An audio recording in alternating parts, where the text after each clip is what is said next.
Bonjour Natacha, bonjour à tous. Et ce matin, nous recevons Anchia Bamana, ancienne maire de Sada. Elle est la présidente du parti Maoré Solidaire. Anchia Bamana, bonjour. Bonjour André, bonjour mesdames, bonjour à tous les auditeurs.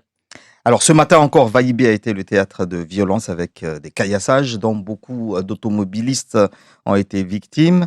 Alors que les chauffeurs de bus du Nord sont toujours en droit de retrait, toujours pour les mêmes raisons. Le 13 septembre dernier, vous avez envoyé une lettre au ministre de l'Intérieur avec des propositions de votre mouvement pour faire face à ces violences récurrentes. Une lettre toujours d'actualité finalement. Mais d'abord, est-ce que vous avez reçu une réponse du ministre Darmanin? Alors à ce jour, nous n'avons pas eu de retour du ministre, mais ce n'est pas grave.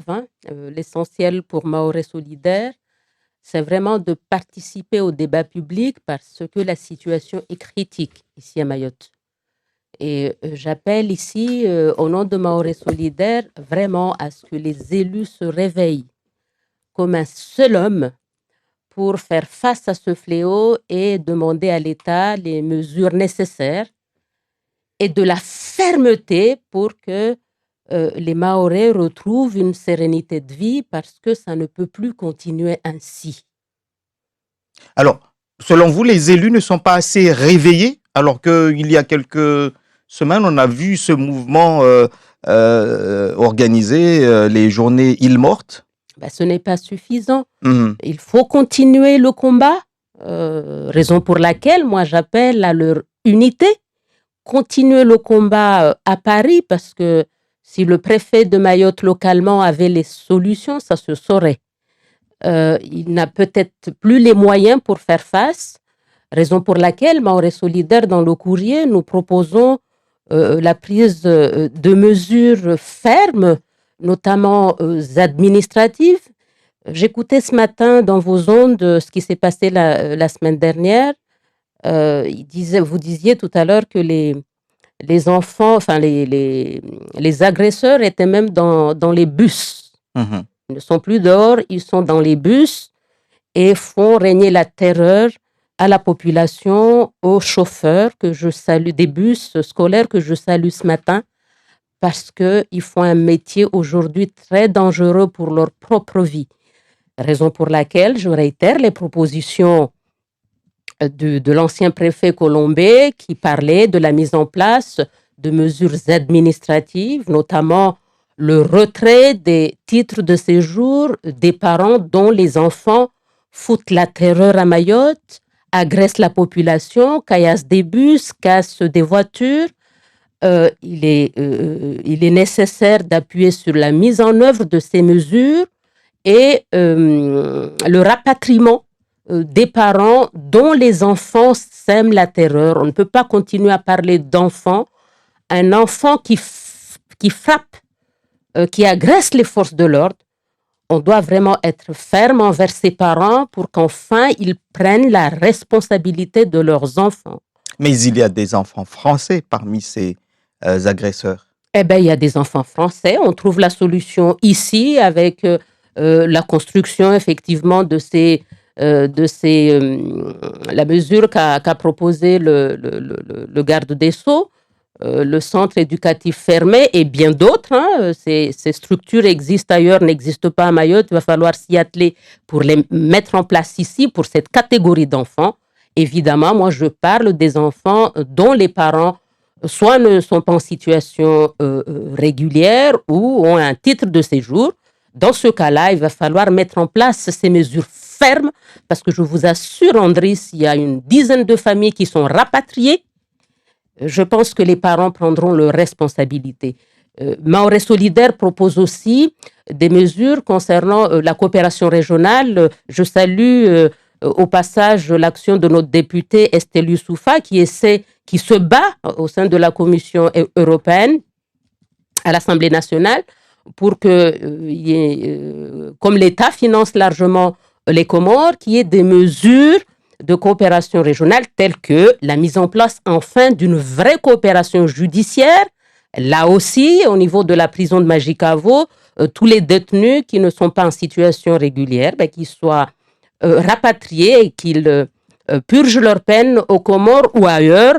Et si cela est mis en place, je pense que non seulement ça va désengorger la prison de Majicavo, mais ça va faire réfléchir à ces candidats à la violence pour qu'enfin les Mahorais puissent vivre paisiblement dans leur territoire. Alors, vos propositions ne sont pas, entre guillemets, nouvelles, puisque ce sont des propositions qu'on a déjà aussi entendues. Ce que vous dites, vous, c'est qu'il faut les appliquer, les mettre en œuvre. La coopération judiciaire n'est pas mise en œuvre.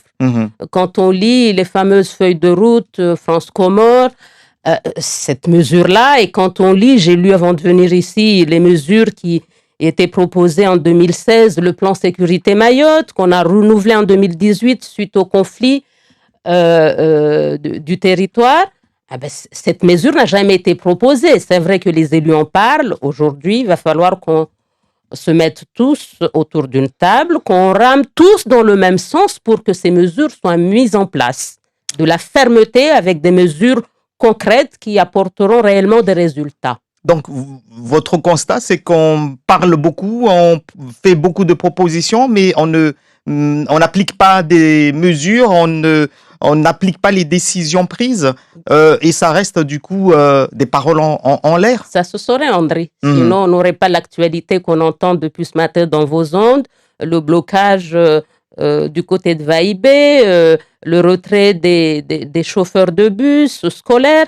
L'actualité nous montre qu'il va falloir que les vraies mesures qui apporteront des résultats, en plus d'une révision réelle de la politique migratoire ici à Mayotte, il faut le dire, l'accroissement de la démographie, là aussi des mesures administratives. Je rappelle que quand il y a eu la fameuse campagne 1, 2, 3 Basse, à l'époque, on avait infligé aux Mahorais cette mesure qui consiste à allouer les allocations familiales à hauteur de 3 enfants, si mes souvenirs sont bons. 3 enfants, oui. À hauteur de 3 enfants, les Mahorais ont bien subi cela. Et personne n'a été choqué. Alors aujourd'hui, la question de la natalité, au-delà des campagnes de prévention qui doivent être mises en place, je rappelle, j'interviens ici au nom de Mahorais Solidaires, qui doivent être mises en place par l'État, en l'occurrence l'ARS, mais aussi par le département, puisqu'il a la mission de la planification familiale.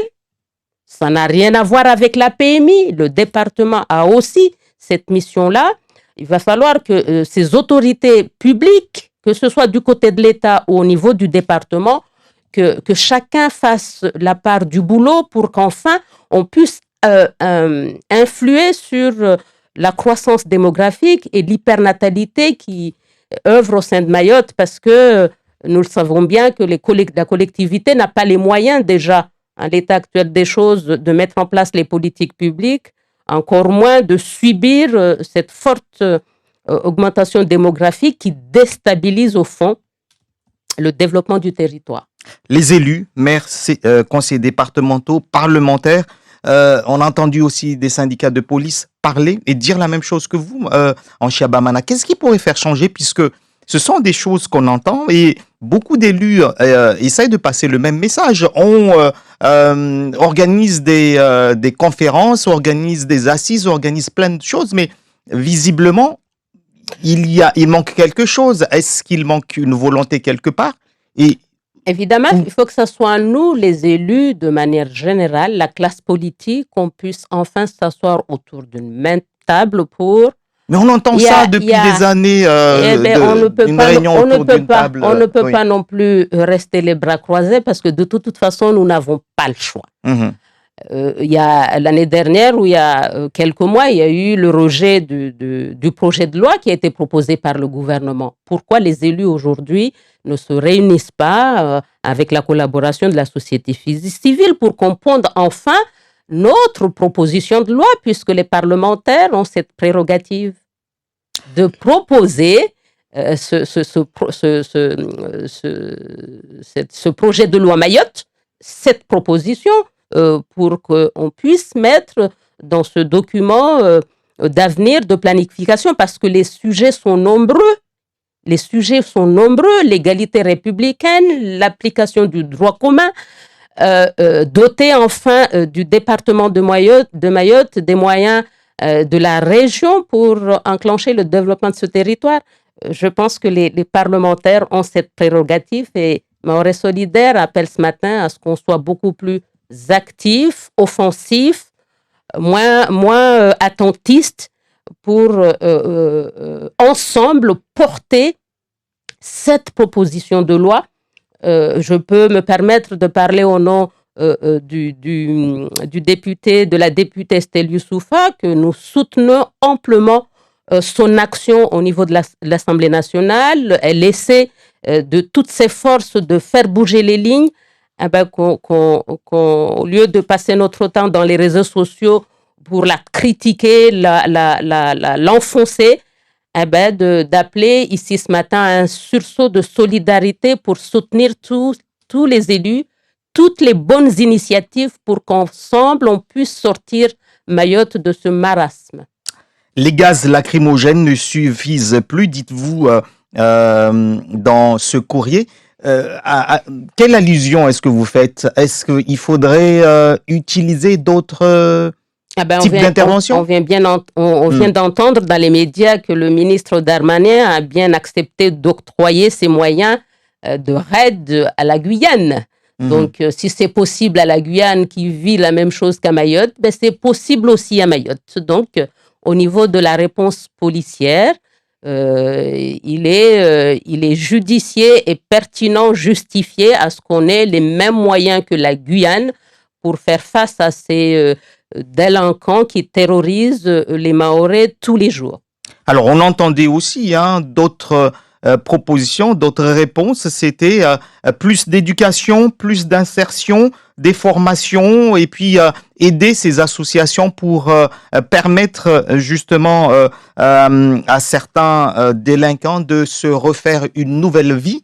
Tout cela, selon vous, mène à l'échec alors? Je veux dire, c'est la conjugaison de toutes ces mesures qui, in fine, arriveront à pondre une solution effective à la problématique. Il n'y a pas qu'une mesure. C'est effectivement la conjugaison de plusieurs axes d'approche pour qu'enfin on puisse trouver une solution à cette insécurité, cette violence qui gangrène la vie des Mahorais. Donc oui, ce sont toutes des bonnes initiatives. Encore faut-il que les élus puissent tous ramer dans le même sens, pas seulement être réactifs parce qu'on a signé un courrier commun, mais qu'on puisse porter un vrai projet de territoire qu'on partage nous tous à travers notre proposition de loi. Je le répète ici, les parlementaires ont cette prérogative, qu'ils prennent tous l'initiative et que le département, la société civile, les syndicats puissent apporter leur contribution dans ce document de planification pour que qu'on puisse porter cela au niveau donc de l'État, du gouvernement, notre proposition de projet de loi, puisque ils ont la possibilité de le faire. Alors, il y a également des tensions, des foyers de tension dans le département voisin, la Réunion, et dès qu'il y a ce genre d'événement, on soupçonne, on stigmatise les Mahorais qui sont là-bas. Comment est-ce que vous voyez cela? Qu'on stigmatise les Mahorais ou pas les Mahorais, je pense que le département de Mayotte doit travailler en collaboration avec nos voisins réunionnais. Moi, je fais partie de ceux qui luttent pour qu'on ait nos administrations propres. Ici à Mayotte, je salue la création de l'ARS Mayotte, je salue la création du rectorat. Il va falloir qu'on continue à se battre pour qu'on ait nos administrations ici, par exemple au niveau du rectorat, qu'on ait notre CROUS ici, qu'on ait une université de plein exercice. Mais une fois qu'on a installé nos propres administrations, il n'est pas interdit de mettre en place des relations de travail, de voisinage avec nos voisins réunionnais, puisqu'il ne faut pas se le cacher, ils ont plus d'expérience dans ce statut de département, donc il n'est pas interdit de partager les expériences. Donc c'est aussi un sujet de collaboration pour qu'ensemble on puisse vivre en harmonie au niveau de l'océan Indien. Merci à vous, Anchia Bamana, d'avoir été l'invité de Zakeli. Je rappelle donc que vous êtes la présidente du mouvement Maoré Solidaire. Merci de m'avoir invité.